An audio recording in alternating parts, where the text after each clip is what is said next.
My last duchess एक dramatic monologue है जिसे रॉबर्ट ब्राउनिंग ने लिखा है। यह कविता इटालियन रेनेसांस के समय की है और इसे एक ड्यूक बोल रहा है जो अपने एक विजिटर को अपनी डेड वाइफ की पेंटिंग दिखा रहा है। ड्यूक बहुत कंट्रोलिंग यानी नियंत्रण में है और अपनी शादी की कहानी के जरिए उसके घमंड और जेलसी का पता चलता है। Simple explanation. ड्यूक विजिटर को अपनी पिछली डचेस की पेंटिंग दिखाए हुए बात शुरू करता है जो अब मर चुकी है। वह बताता है कि वह कितनी सुंदर थी और पेंटर फ्रॉफ पेंडलॉफ ने उसकी मुस्कान को कितनी अच्छी तरह से कैद किया। जैसे जैसे वह और बातें करता है हमें समझ आता है कि ड्यूक अपनी डचेस से खुश नहीं था जब वह जिंदा थी। उसे लगता था कि डचेस बहुत ज़्यादा हंसती थी और सभी के साथ बहुत दोस्ताना यानी फ्रेंडली व्यवहार रखती थी, न कि सिर्फ ड्यूक के साथ। उसे ये पसंद नहीं था और वह चाहता था कि डचेस सिर्फ उसी के लिए खुश हो। ड्यूक को लगता था कि डचेस उसकी पोजीशन या स्टेटस का सम्मान नहीं करती थी।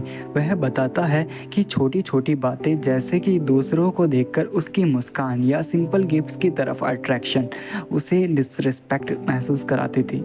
ड्यूक चाहता था कि डचेस हमेशा उसके पावर और स्टेटस का ध्यान रखे, लेकिन डचेस ऐसा नहीं करती थी। ड्यूक ने कभी सीधे सीधे डचेस को अपनी ये फीलिंग्स नहीं बताई, लेकिन वह इशारा करता है कि उसने डचेस को मरवा दिया क्योंकि वह उसकी उम्मीदों पर खड़ी नहीं उतरी। कविता के अंत में ड्यूक डचेस की बात छोड़कर अपनी अगली शादी के प्लान्स पर चर्चा करने लगता है, जिससे साफ हो जाता है कि वह महिलाओं को अपनी संपत्ति की तरह देखता है। वह नेपच्यून के एक स्टैचू की ओर इशारा करता है जिसमें नेपच्यून एक समुद्री घोड़े यानी सी हॉर्स को काबू में कर रहा है, जो इस बात का प्रतीक है कि ड्यूक अपने आसपास की हर चीज़, यहाँ तक कि अपनी पत्नियों को भी कंट्रोल करना चाहता है। In short, my last duchess एक ताकतवर स्वार्थी ड्यूक के बारे में है जो अपनी पत्नी की आसान सोच को बर्दाश्त नहीं कर पाया और मरवा दिया क्योंकि उसने ड्यूक की स्ट्रिक्ट डिमांड्स को नहीं माना। इस कविता में उसकी सेल्फिश, जेलेसी और कंट्रोलिंग नेचर का पता चलता है।